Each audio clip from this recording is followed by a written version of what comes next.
Era apenas Deus em movimento através de 4 homens que decidiram se levantar do local prostrado onde estava, das condições em que eles estavam, eles decidiram mudar.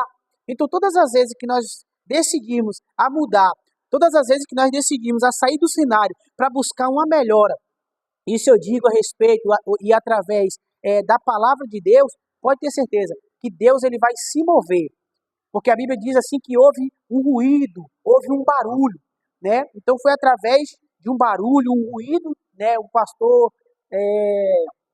primeiro pastor que pregou ali na congregação ali, na festividade da congregação do pastor Divino, ele mencionou isso, falou sobre o ruído de Deus, né? Ele falou sobre o ruído de Deus quando os 4 leprosos se levantam. E o povo diz, olha, nós estamos perdendo a peleja porque a presença de Deus não está conosco. A presença de Deus, quando ela estava, o povo vê a grandeza de Deus lá atrás. Quando a presença de Deus estava no meio dos nossos pais, e os nossos pais vêm vencendo os inimigos através da grandeza de Deus, Deus deu vitória a eles. Então a arca não está no nosso meio, por isso que nós estamos perdendo o combate. Só que não era nada daquilo. Mas o inimigo entendeu o quê? O povo de Israel está jubilando, o povo de Israel está glorificando, porque a presença de Deus está com ele. Aí alguém pergunta, que presença é essa? Aí alguém diz assim, todas as vezes que a arca estava no meio do povo, que a arca simboliza a presença do Deus deles, esse Deus deu vitória a eles lá atrás, quando eles saíram do Egito. Então o inimigo, ele sabe que Deus é aquele Deus que agiu lá no passado, e eles também sabem que Deus era aquele mesmo que também poderia agir naquele tempo presente a qual ele está vivendo. O inimigo consegue perceber isso. Só que um povo que está sobre uma opressão, um povo, né, que está sobre, está sendo oprimido pelo adversário, esse povo se esquece dos feitos de Deus. Esse povo se esquece do senhorio de Deus. A Bíblia diz que com mão forte Deus arrancou seu povo do Egito. Então Gideão ele estava malhando trigo diante de um local improvável aos olhos do inimigo, por temor aos seus inimigos. Gideão estava malhando trigo ali, pelo que malhava os grãos aos poucos, batendo-os em vez de pisá-los. Olha só, utilizando o gado. Gideão estava fazendo isso um lugar onde os seus inimigos não suspeitavam dele, porque os israelitas não tinham uva com as quais pudesse fazer vinho, pois os inimigos haviam tomado todas as suas vinhas. Então Gideão aproveita a situação do cenário para quê? Para defender, para não ficar igual o seu povo, com medo, trancado em suas casas. Mas Gideão não. Gideão entende que se ele ficar prostrado, irmãos, Gideão entende que se ele ficar ali com medo em relação aos seus inimigos e não fazer nada, ele entende que o fracasso está ali. E ele decide o quê?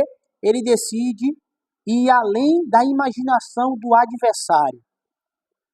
E tudo que o inimigo quer, e nós podemos sim confundir o adversário de nossa alma no tempo presente a qual nós estamos vivendo, é se levantar para fazermos mediante ao cenário a qual estamos vivendo. Talvez o cenário é de tristeza, talvez o cenário é de dor, talvez o cenário é para luto, talvez o cenário é para muitas coisas. E a forma que nós vamos confundir o inimigo é se levantar para fazer. Tudo que o inimigo achou que Jó iria fazer era o quê? Tudo que o inimigo achou que Jó iria fazer era se prostrar diante da situação a qual ele estava vivendo. Perdeu os filhos, perdeu toda a riqueza, não tem mais os seus gados, não tem mais as suas plantações verdejantes. Jó não tem mais nada, irmãos. Tudo que resta para Jó é um caco de telha para se coçar nas suas feridas que tem. E aí o inimigo olha ali e pensa o quê? Jó vai blasfemar. É agora que Jó blasfema. É agora que Jó envergonha o nome de Deus. É agora que Jó entristece o coração de Deus. Mas Jó não. Jó confunde o inimigo, se levantando em meio às cinzas e atribuindo a Deus toda a honra, toda a glória. Então, Gideão aqui, ele entende que ele vai confundir o inimigo indo além do seu pensamento. Por quê? Porque o inimigo jamais imaginaria que Gideão estaria no lagar. Se não tem uva para pisotear, para fazer o vinho, quem é que vai estar lá no lagar? Ninguém. Então Gideão faz o quê? Gideão pega o trigo, em vez de pegar o seu gado para pisotear o trigo, para malhar o trigo ali no local correto, Gideão vai lá para o lagar, o lugar onde se pisa uva. Então nós podemos sim, irmãos, confundir o adversário de nossa alma. Nós podemos sim agradar o coração de Deus em meio a um cenário dificultoso da vida, em meio a uma situação caótica. Nós podemos sim agradar o coração de Deus.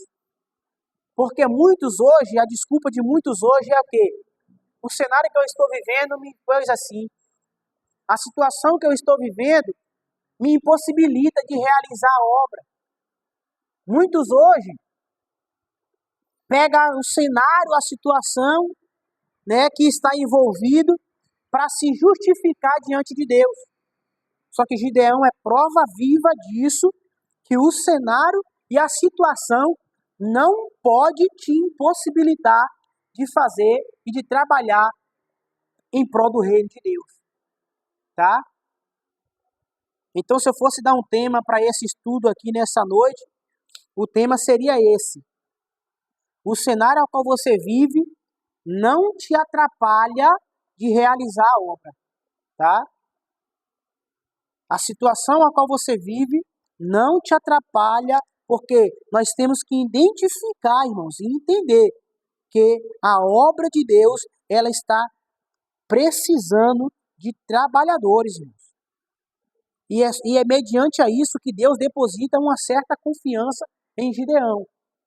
Uma certa não, a sua confiança em Gideão. E vamos lá. Então o anjo do Senhor, versículo 12. Então o anjo do Senhor lhe apareceu e disse: o Senhor é contigo, varão valoroso. Olha só. O Senhor é contigo, varão valoroso. No coração de Gideão e nas suas palavras, irmão, demonstra o que o irmão Ezequiel falou no início, antes de a gente entrar no texto, o irmão Ezequiel falou. Um homem medroso, né? Ser medroso aqui, irmãos, é diferente de ser covarde, tá? Ser medroso aqui é diferente de ser covarde. Um soldado na guerra era taxado como covarde, por quê? Porque quando ele via o cerco apertar, ele fugia da guerra, né? Ele fugia da guerra. E quando ele fugia da guerra, que ele chegava quando ele chegava no território, aonde estava ali a guarnição maior, eles eram até mortos por isso, por ter abandonado. E quando eu falo disso, eu lembro de um cenário a qual Davi está inserido. Pois a Bíblia diz que Urias, esposo de Betseba, que estava em uma guerra travada com seus inimigos, seus companheiros estavam lá, né? A presença de Deus através da arca estava lá, e Urias dá uma resposta, um tapa na cara de Davi, um grande exemplo para Davi, através dessa resposta. Pois Davi tinha cobiçado a mulher do seu próximo, Davi tinha cobiçado a mulher de Urias, né? Betseba está grávida, Davi fica preocupado porque sabe que o escândalo vai vir, né? O povo vai julgar, o povo vai apontar, aquilo não vai ficar bom para ele, no posicionamento de um rei, né? Ter tomado a mulher de seu servo. E a Bíblia diz que Davi agora manda chamar Urias da frente da guerra e pede para que Urias faça o quê? Ele pede para que Urias desça e se deite com a sua mulher, né? Porque Urias descendo, se deitando com sua mulher naquele dia, Urias iria retornar para a guerra no dia seguinte, ele ia mandar Urias descer para a guerra novamente. E quando Urias voltasse da guerra depois de alguns dias, né, porque a guerra ali durava um tempo, Urias ia encontrar sua mulher grávida Ele iria saber que ele se deitou com ela naquele dia e o escândalo ia ficar encoberto. Mas Urias faz o quê? Urias se deita, irmãos. Ele nem desce na sua casa. Ele chega na porta ali, no palácio mesmo ali, Urias fica ali e ele não desce. Por quê? Na mentalidade de Urias, ele está dizendo, eu não posso deleitar ao prazer, eu não posso me deleitar ao prazer sabendo que os meus amigos, meus companheiros estão lá na peleja, estão lá na guerra. E aí Urias não desce. Eu acredito, a Bíblia não fala isso. Mas é algo de a gente parar e analisar. Alguém fala para Davi, Davi, Urias não foi para a casa dele, não desceu lá. Davi falou, então ele está na sã consciência, ele está pensando correto, mas eu vou tirar a consciência dele embebedando. E ali dá-se a bebida ali, prepara um banquete, Urias, né? Mas mesmo Urias bebendo, Davi achou que ele iria estar fora da sua consciência, iria descer e se deitar com sua esposa. Mas Urias não faz aquilo. E Urias dá uma resposta a Davi. Davi, eu não vou descer na minha casa. Eu não vou ter uma noite de prazer com a minha esposa. Não vou conseguir relaxar dentro do meu lar, sabendo que os meus amigos estão sozinhos lá. E a arca da aliança, olha só a mentalidade desse homem, irmãos. A arca da aliança está descoberta. Olha só a mentalidade de Urias. Os meus companheiros estão sozinhos na guerra. Eu poderia estar lá para estar ajudando eles. Também a arca da aliança está descoberta. A arca da aliança, ela está correndo grande perigo. Pelo simples fato de eu não estar lá também para ajudar. Simplificando aqui as palavras para nós entendermos melhor. Então, olha só a resposta que Urias, o servo, dá para o rei. Um homem, irmãos, que é segundo o coração de Deus. Tá? E aí a Bíblia diz que Davi, ele chega, manda uma carta pela mão do próprio Urias, e Urias se mostra tão fiel, irmãos, que ele não abre aquela carta para ler. Imagine só se fosse hoje. Hein? Se fosse hoje, o cara dava um jeitinho de abrir assim, ó, nos cantinhos, para ler, para saber o que era aquilo, né? É assim ou não é? É assim. Mas Urias se mostra tão fiel e ele não desce. E ele não desce da sua casa, não tem uma noite de prazer com sua esposa. Por quê? Porque ele é fiel aos seus companheiros. E ali Davi decreta a sua morte naquela carta. E Urias morre. E Deus cobra, irmãos. E Deus cobra. Então aqui, nós vemos aqui a covardia. Isso aqui foi uma covardia, tá? Nesse cenário aqui, Davi se mostrou covarde. E Urias se mostrou valoroso. Porque o valoroso aqui, o medroso, igual o irmão Ezequiel falou, está diferente de ser covarde. O profeta Eliseu, dá mais um exemplo aos irmãos. O profeta Eliseu lá em Reis, lá, quando o rei Jorão manda um homem em busca dele, que a cabeça do profeta não ficaria sobre o tronco do seu corpo, a Bíblia diz que Deus revela a Eliseu que um homem estava indo em busca dele. O que é que Eliseu fala? Chega para os homens, os senhores que estavam na casa dele ali, ele diz assim, olha, vem um homem me buscar. Quando ele chegar aqui, digam que eu não estou aqui não. Eliseu ali se mostrou o quê? Se mostrou um homem medroso. Mas se a gente for olhar para a história de Eliseu, Eliseu nunca se fez um homem corrupto nem covarde. Porque eu torno a traçar mais uma vez, a covardia, ela é diferente do medo, tá? É normal você ter medo, né, irmã Vanisa? Irmã Vanisa, é normal você ter aquele calafrio na hora que fala assim, você vai ministrar hoje. É normal você dar aquele frio na barriga. Não, o irmão Ezequiel vai chegar, o convite dele está mais perto do que ele imagina. Uma vez era a minha primeira mensagem. Fui convidado para ministrar no culto jovem. E eu cheguei para um diácono na congregação lá e falei assim, rapaz, tá me dando um calafrio na barriga, tá me dando um medo, um arrepio no corpo, que eu acho que eu não vou conseguir nem ir na igreja. Eu acho que eu não vou conseguir nem subir no púlpito. Ele falou bem assim para mim, irmão, no dia que você perder isso aí, não suba no púlpito. Eu guardo isso comigo até hoje.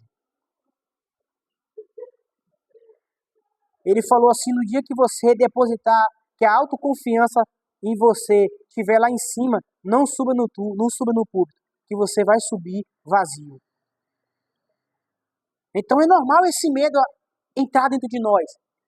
É normal a gente começar a questionar a Deus, como Gideão fez aqui. O que não é normal, irmãos. Vai pregar, a irmã Vanessa vai pregar hoje? Prego sim. Quem está com a mensagem é eu. Eu tenho um negócio para passar para a igreja. Tenha medo disso. Tenha medo disso. Uma vez um rapaz chegou para mim e falou bem assim: Breno, que dia que você vai me convidar para ir naquela igreja ministrar a palavra? Eu tô com um negócio de Deus aqui para passar para aquele povo. Eu falei: ih, rapaz, vou nem falar isso pro Paulo, que vai descartar na hora. Vou nem falar isso pro Paulo, que o Paulo vai falar assim: não traz esse cara aqui não. Porque de fato, irmão, quando a gente deposita uma autoconfiança na gente, né, a gente acaba falando aquilo que Deus não determinou. Então Gideão diz assim, o anjo do Senhor falou o quê? O anjo do Senhor lhe apareceu e lhe disse: o Senhor é contigo, varão valoroso. Mas vamos ver o valor de Gideão aqui, ó. Mas Gideão lhe respondeu. Aí vem o que Paulo falou. Mas Gideão lhe respondeu: ai, Senhor meu, se o Senhor é conosco, por que tudo isso nos sobreveio? Uma pergunta de Gideão, irmão, o anjo. E se é feito de todas as suas maravilhas que os nossos pais nos contaram dizendo, não nos fez o Senhor subir do Egito? Porém agora o Senhor nos desamparou. Na mente do povo é que o Senhor não está mais com eles, tá? É de que o Senhor os abandonou. E aí Gideão diz assim, olha, os nossos pais nos contaram, os nossos pais aqui que ele está falando aqui, irmãos, é as histórias passadas que eles ouvem falar, e isso está escrito, por isso que eles têm isso na mente, de que Deus é um Deus poderoso que livra da mão do inimigo, não deixa que o inimigo oprime seu povo. Só que por que o inimigo está oprimindo seu povo? Por que que o inimigo está pisoteando o povo de Israel? Por que que Israel vira capacho do inimigo? A resposta está aqui, irmãos. No primeiro verso ao qual nós lemos.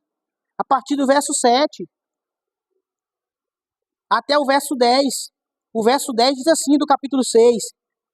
E eu vos disse, eu sou o Senhor. Olha só o que Deus falou. E eu vos disse. Deus disse assim, eu avisei vocês.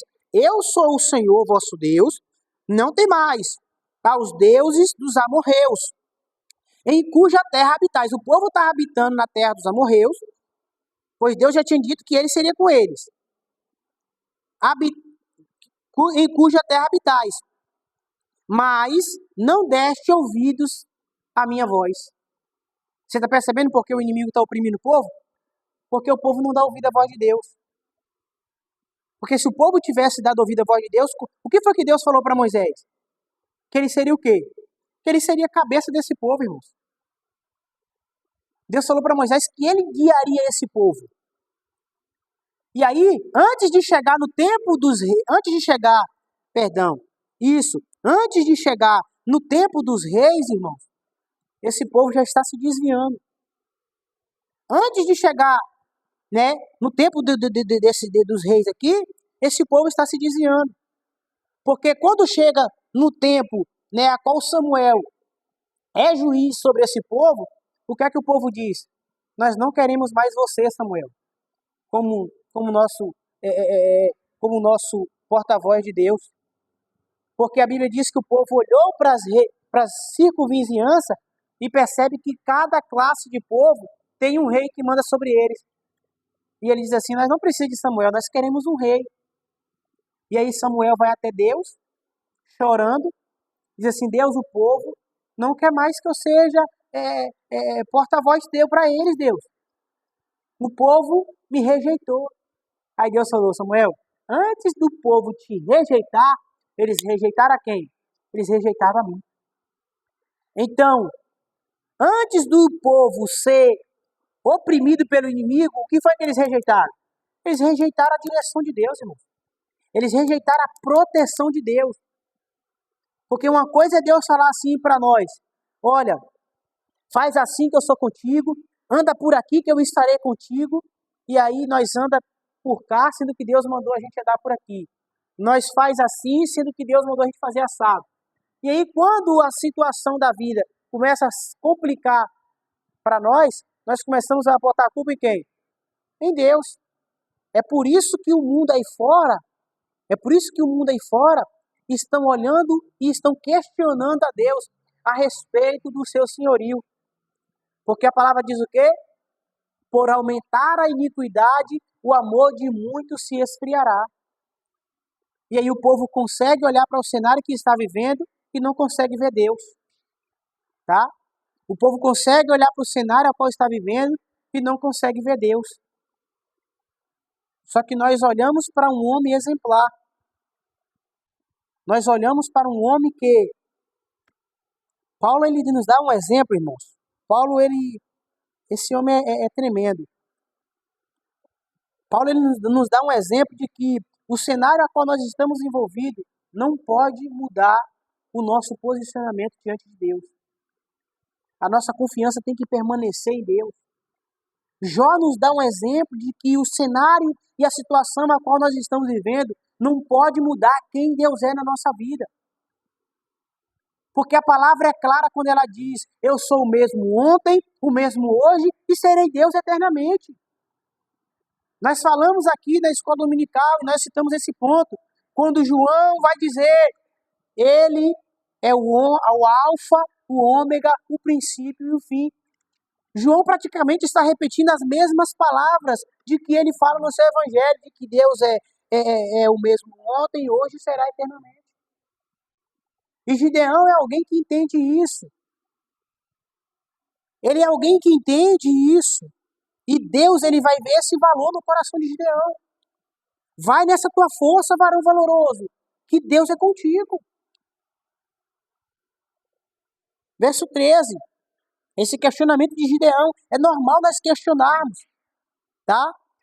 Então o anjo, verso 14, então o anjo do Senhor olhou para ele e disse: vai nessa tua força, vou repetir, vai nessa tua força e livra Israel da mão dos medianitas. Porventura não te enviei eu? Olha só, porventura não te enviei eu?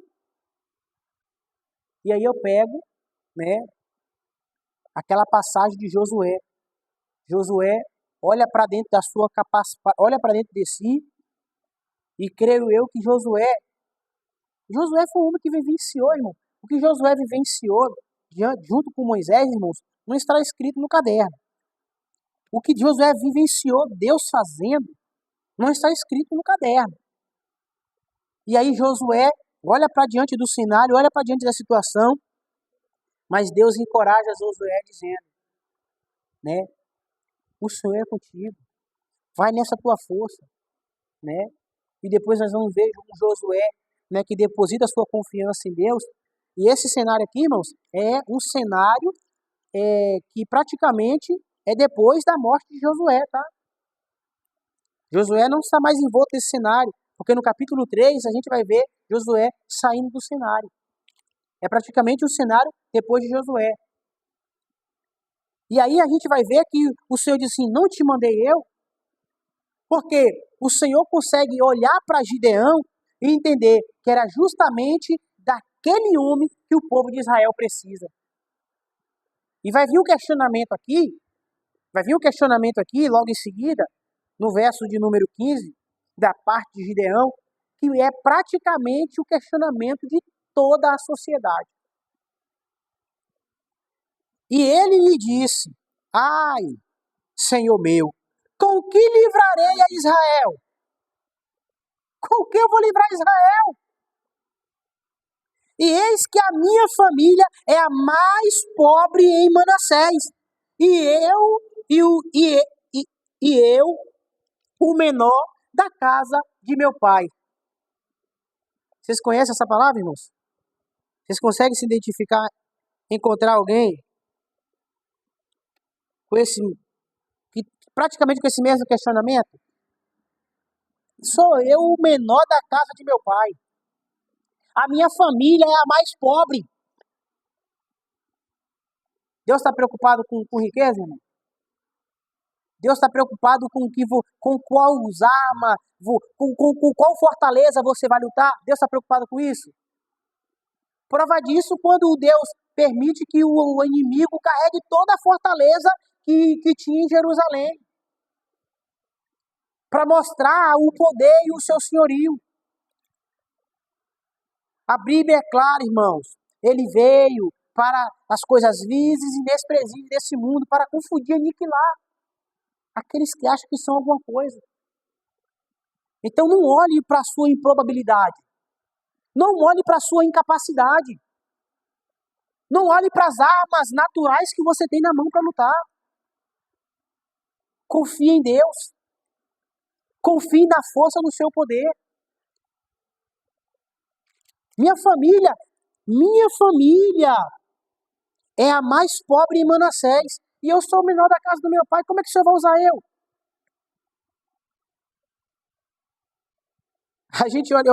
Eu olho para a situação, irmãos. A gente lembra de Davi. Quando a gente vê essa frase, a gente logo lembra de Davi. Faça os 7 filhos de Jessé. E a Bíblia diz que Davi era o menor da casa do seu pai. Davi está malhando as ovelhas do seu pai no campo. E a Bíblia diz que quando chega Eliabe diante do profeta Samuel, profeta, tá? Diante do profeta Samuel, tá com a ordem de Deus, tá bom?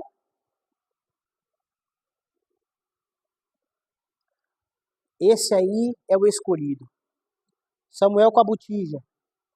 Vamos botar aqui a semelhança de uma botija. Vou ungir. Aí Deus brada, Samuel, tu tá olhando para a aparência, Samuel. Tu tá olhando para o que os teus olhos natural tá vendo, Samuel. Eu não vejo como os homens vê, Samuel. E isso aqui, irmão, eu vou citar isso aqui para os irmãos. Eu não vejo como os homens vê.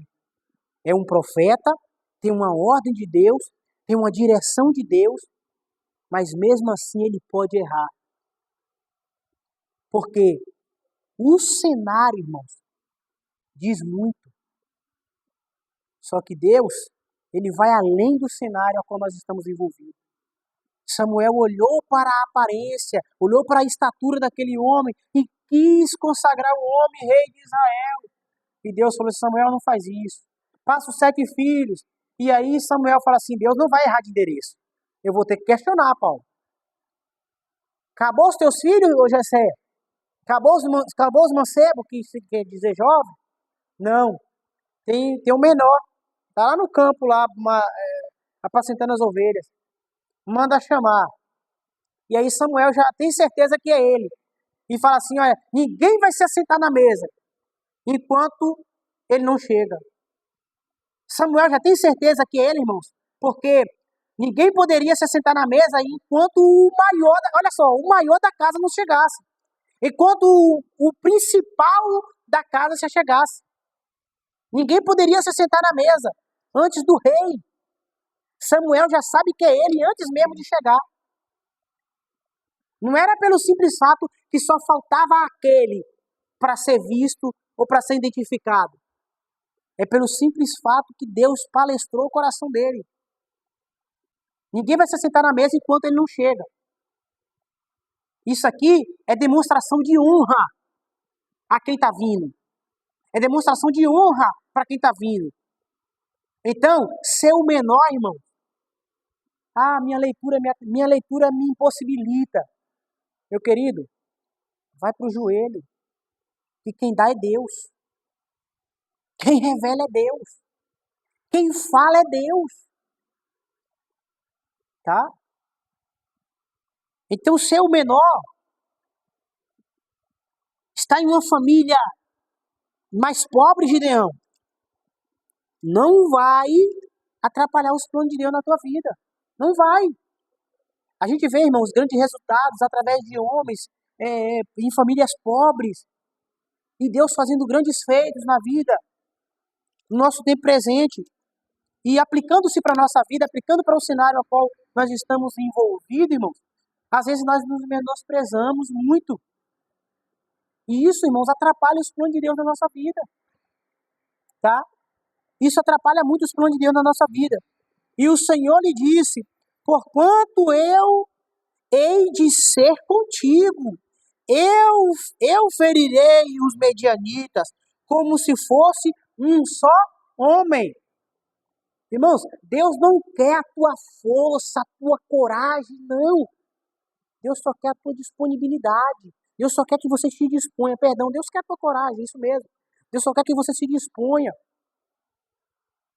Há uma palavra na Bíblia que diz assim, como ouvirão se não tem quem pregue? Como ouvirão se não tem quem pregue? Isaías declara, quem deu crédito à nossa pregação? A quem se manifestou o braço forte do Senhor? Então nós precisamos nos posicionar, irmãos, e simplesmente ir, e simplesmente obedecer. Então a partir de hoje, pelo amor de Deus, em vez de questionar, em vez de olhar para a tua impossibilidade, em vez de olhar para a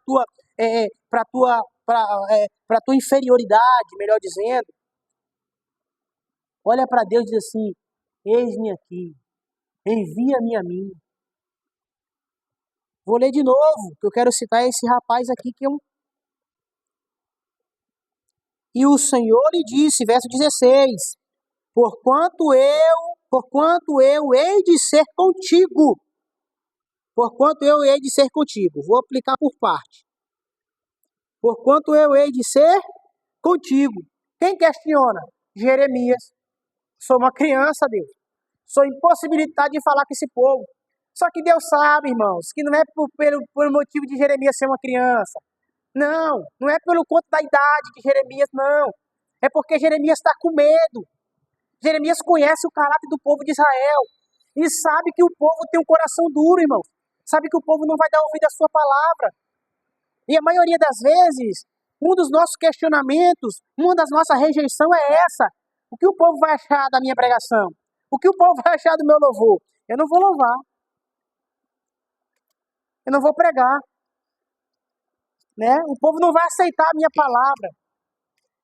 Só que Deus encoraja o profeta dizendo assim, olha, tu vai, sabe por quê? Porque o que eu te entregar, tu vai falar, e o que eu determinar, tu entrega para o povo.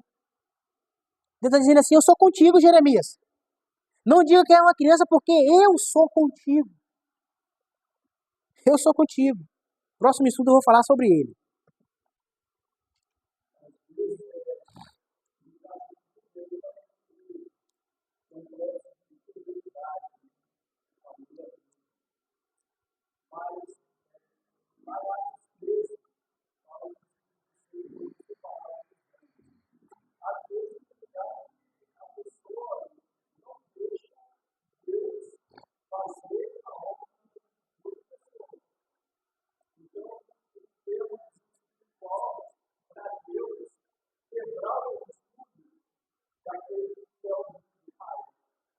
Exatamente, e isso é interessante, Paulo, porque se o líder, como você falou, o líder maior, estando na direção de Deus, com o Espírito Santo, a irmã fulana pode não gostar do fulaninho ali. Se o líder maior estiver na direção do Espírito Santo, ele vai levantar. Porque, rapidinho, porque é isso mesmo que você falou. Às vezes, tem líderes, e eu já presenciei isso, irmão. Tem líderes que chegam assim, tem líderes que chegam assim e falam assim, o que é que você acha, né, de eu levantar o irmão Ezequiel, né, a presbítero? Ah, não, rapaz, não levanta o irmão Ezequiel, não, porque o irmão Ezequiel, como presbítero aí, não fa... O que é que você acha de eu separar a irmã, o nome da irmã eu esqueço direto. O que é que você acha de separar a irmã Maria José, né, para estar de frente, né, do ciclo de oração? Não, rapaz, não levanta a irmã Maria José, não, porque senão você vai ter muito problema, né? Mas um líder na direção de Deus, irmão, ele ouve a voz do Espírito Santo.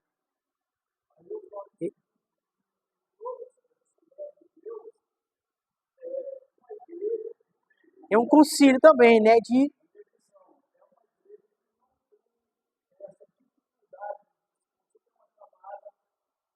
É identificada logo, né?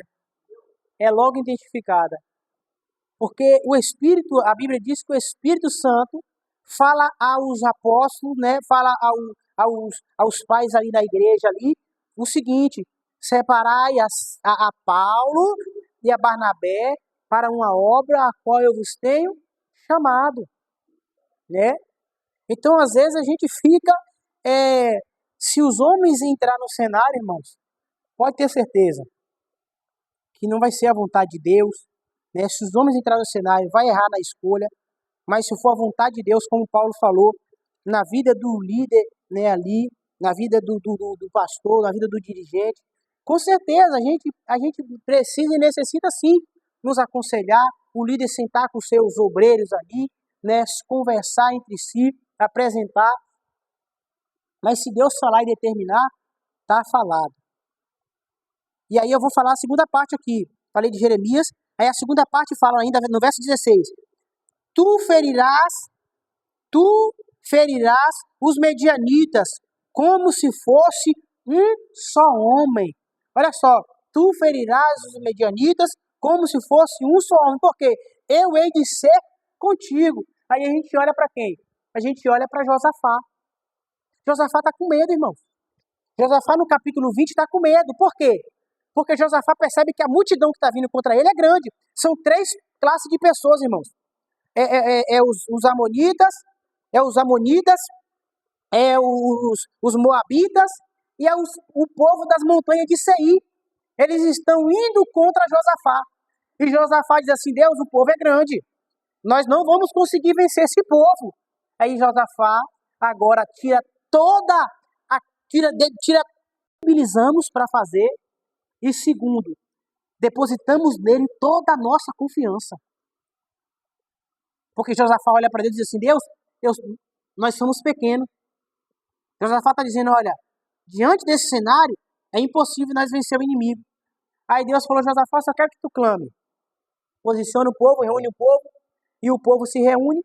E a Bíblia diz que eles vai tocando suas buzinas, vai adorando o nome de Deus. E quando eles chegam diante daquele cenário ali, eles percebem que o inimigo estão exterminado. Eu não sei, irmão, qual foi o mover de Deus naquele lugar. É três classes de gente diferente.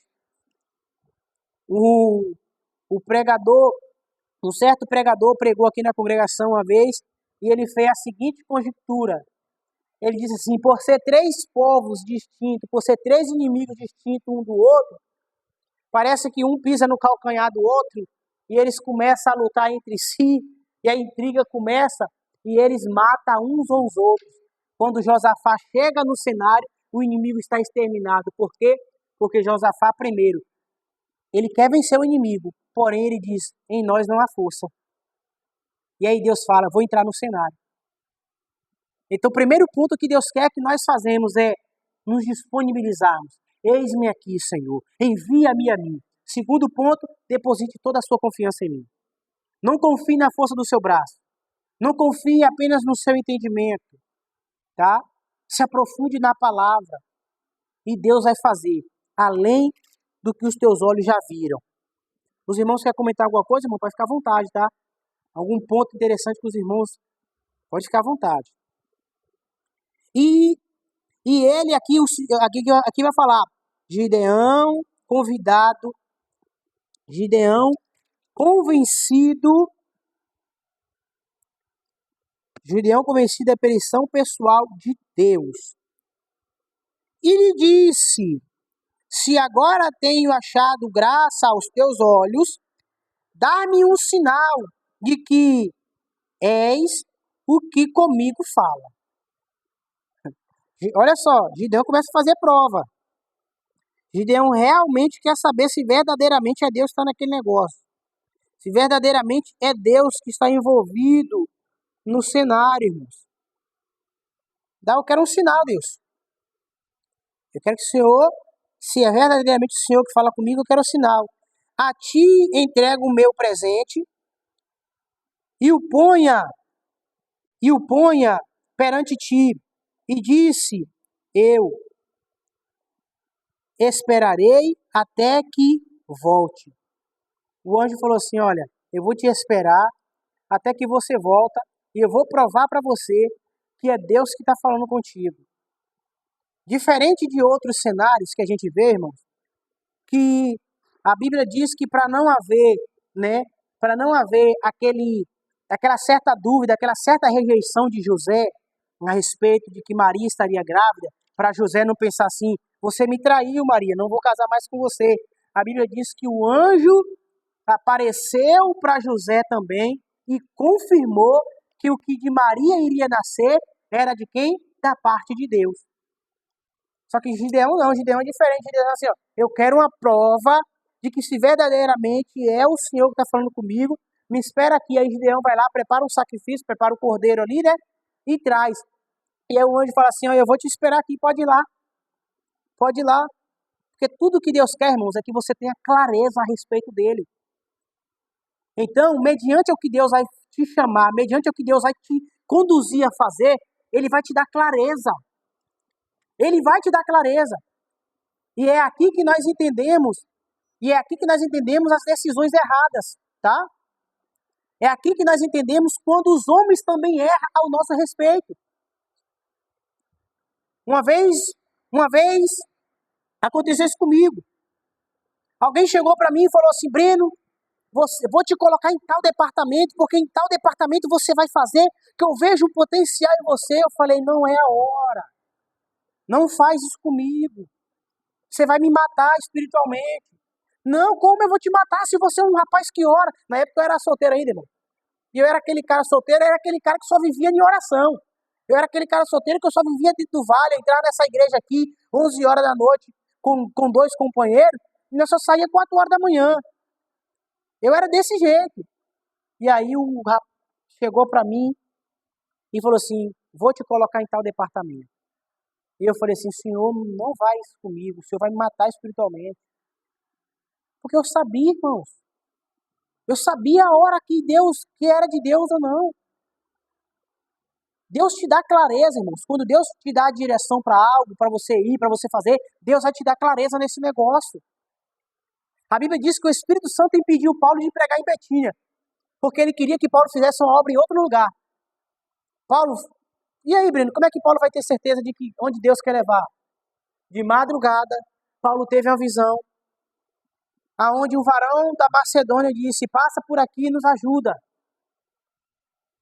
Então o Espírito Santo impediu ele lá e deu clareza e direção aonde ele queria ir, na Macedônia. E aí, irmãos, quando for dia, eu aqui, chegaram para mim assim e falaram assim, na frente de todos os jovens, não sei se isso está sendo gravado, pode você dar um pausa aí. Às vezes a gente olha para alguém e fala assim, nossa, a irmã fulana é ótima para isso aqui. E aí quando coloca a irmã fulana, fala assim, por que está dando errado? Deus te mandou colocar a irmã fulana nesse negócio? Deus te mandou colocar o irmão Beltrano nesse negócio? Nossa, recebi uma proposta do sonho. É agora que eu vou. Essa aqui pode deixar gravado. Vou para a Europa. Era uma ganância que eu tinha, irmão, de vir para a Europa. Falei, é agora. Vai, Breno, para Portugal. Irmão, cheguei no aeroporto 5 horas da manhã. Quando deu 5 horas da tarde, eu estava vindo embora para o Brasil. Eu falo para os irmãos, rodei tudo que é canto, para ver se Deus falar assim, eu estou nesse negócio, meu filho, vai lá. Nada de Deus falar. Eu falei, eu vou. Pedi, e para mim saber que Deus estava no negócio da volta, quando eu entrei no avião, que eu sentei no avião, que ele te deporta pro teu país, mas pro lugar onde você vai, o problema é teu. É o primeiro avião que sai para lá, você vem deportado. Você não volta para o seu estado de origem. Se vir um para o Espírito Santo, amém. Eu, quando saí do Espírito Santo. Mas apareceu um para São Paulo. Se aparecesse um lá para o Amazonas, eu ia para o Amazonas. É o Brasil. Vambora. Quando eu entrei no avião, uma senhorinha, jeitinho da irmã Graça, assim. Eu sentado atrás dela aqui, irmãos. Eu sentado atrás dela, ela só virou para mim assim e falou assim: você tá sem dinheiro, né? Pelo menos para se alimentar quando chegar em Guarulhos. Na hora que a irmã falou aquilo, eu já comecei a lágrima já veio nos olhos. Eu falei assim, é Deus, você tá nesse negócio aqui. Aí a irmã chegou e falou assim, tirou R$50 e falou assim, aqui que Deus manda te dar. E aí, irmão, não tava R$1, 1 centavo. Aqui que Deus manda te dar. Quando eu cheguei no aeroporto de Guarulhos, por volta de umas 11 horas da noite, eu chamei o Uber, o presbítero Daniel tinha viajado naquele mês para São Paulo, ele estava morando lá. Olha os planos de Deus. Eu lembrei do presbítero Daniel, liguei para o presbítero Daniel, e olha que eu dormi na casa dele para viajar de madrugada para Portugal. Eu falei, presbítero Daniel, deu errado. Eu estou voltando. Você está onde, meu filho? Você está em Portugal? Eu falei, não, já estou aqui em Guarulhos já. Ele falou assim, pega um Uber e vem para cá. Quando eu estou pegando o Uber, chamei o Uber, falei, meu Deus, o Uber deu R$70, com que eu vou pagar? Só tenho 50. Quando o Uber chegou, não sei se o seu irmão, quando eu cheguei aqui no estado do Espírito Santo, irmãos, eu tinha vindo de São Paulo para cá. Eu passei 6 meses em São Paulo. Eu tive um líder de jovem lá em São Paulo. Quando eu chamei o Uber, quem era o Uber? Meu ex-líder de jovem. E ele tomou um susto e falou assim, Breno, você aqui? Você não tinha ido para o Espírito Santo, rapaz? O que você está fazendo aqui? Eu falei, no caminho eu te conto. Irmãos, foi até os irmãos da igreja aqui que juntou um dinheiro aqui para pagar uma passagem para mim voltar para cá. O negócio foi bonito, não. Mas eu vi a mão de Deus. Na volta, tá na ida, eu não vi, não. E aí Deus fala assim, olha, rogo-te, pede o sinal, e Deus dá o sinal. E aí quando nós olhamos para a improbabilidade que Gideão olha para ele, já para adiantar aqui para a gente finalizar, irmão, quando nós olhamos para a improbabilidade que Gideão consegue identificar e olhar para dentro de si, irmãos, a gente vai ver que Deus, ele não quer vencer as nossas guerras, irmãos, com a ajuda de ninguém. Porque Deus sabe, irmãos, que diante do cenário que o povo está vivendo, se o povo vencer a guerra, a honra vai ser de quem? Vai ser do povo. Deus sabia que o coração do povo, eles iriam atribuir a glória e a honra para eles. E aí Deus fala assim, Gideão, diminui esse povo aí. Agora já estou pulando para o Gideão, que já está de frente, Deus já encaminhou, o cara já está na frente. Gideão, diminui esse povo aí. E a Bíblia diz que chegou o tempo que de 300, irmãos, chegou um momento que o número caiu para 70. Deus gosta de trabalhar com o número 7, né? O povo vai passar 70 anos no cativeiro, 70